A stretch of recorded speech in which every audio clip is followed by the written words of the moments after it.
Medicare and private insurance on this week's edition of WealthWise.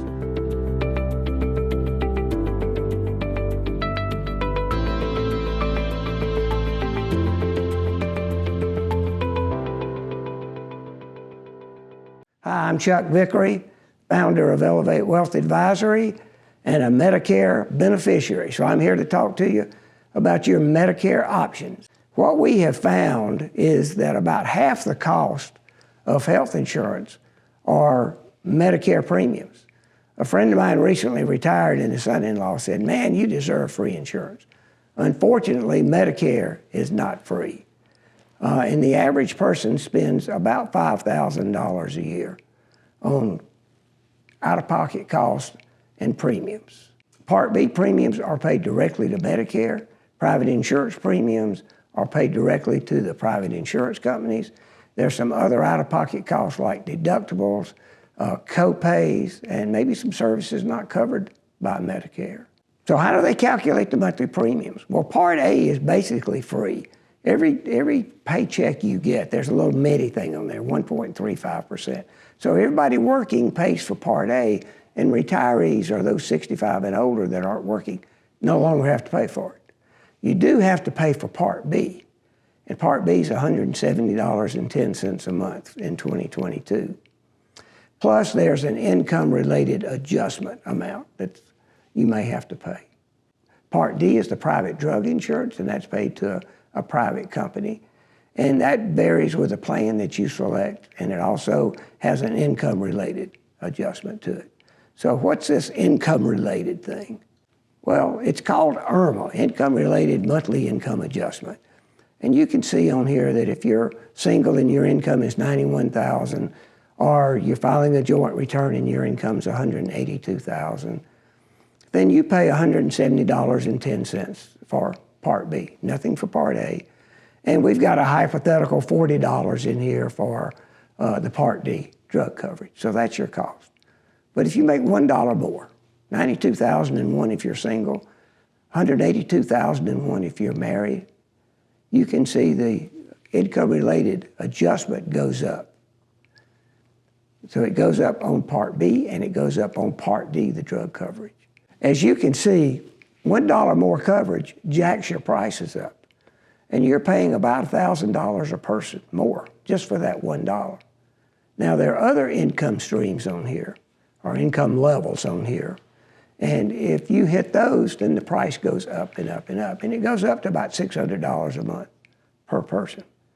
So one of the things you want to watch in retirement is your income and try to keep it in a level where you're comfortable with your Medicare premiums.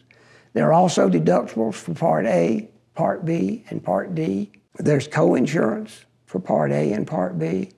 Plan D has a deductible. After they pay part of it, there's a donut hole in there. So paying D's, your drug coverage isn't going to cover it all. So you're going to have to come out of pocket with some money for that. So what does it cover? It covers the hospital, it covers your medical services, and a lot of preventive services. But it doesn't cover anything at 100%.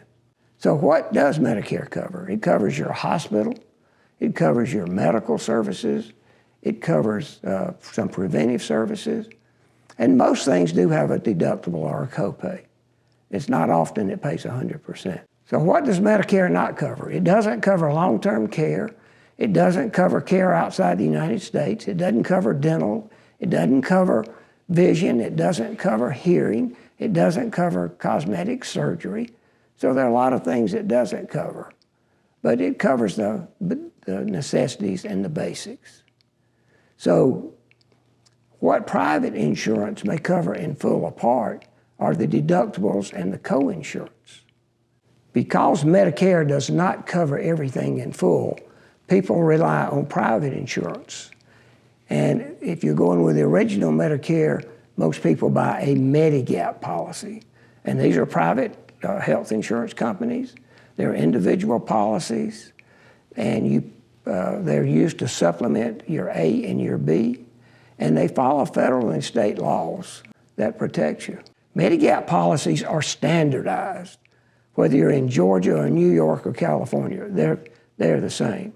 They do not work with Medicare Advantage plans. If you have a Medicare Advantage plan and a Medigap supplement, the Medigap supplement will not pay. So it doesn't work with that. You normally pay a monthly premium, and the costs vary by the company and the plan that you choose. And as I said, the plans are standardized, and they're the same everywhere. Plan C and F are no longer available. Plan G is the most comprehensive that's available today. And that's what we normally recommend people buying. Now, we don't have a dog in the fight. Nobody in our firm sells insurance. So what you buy is up to you.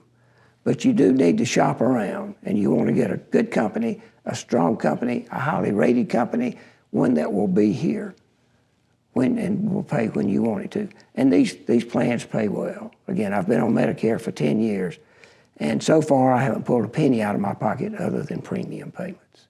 But they are standardized, and if you want the most comprehensive, it's Plan G.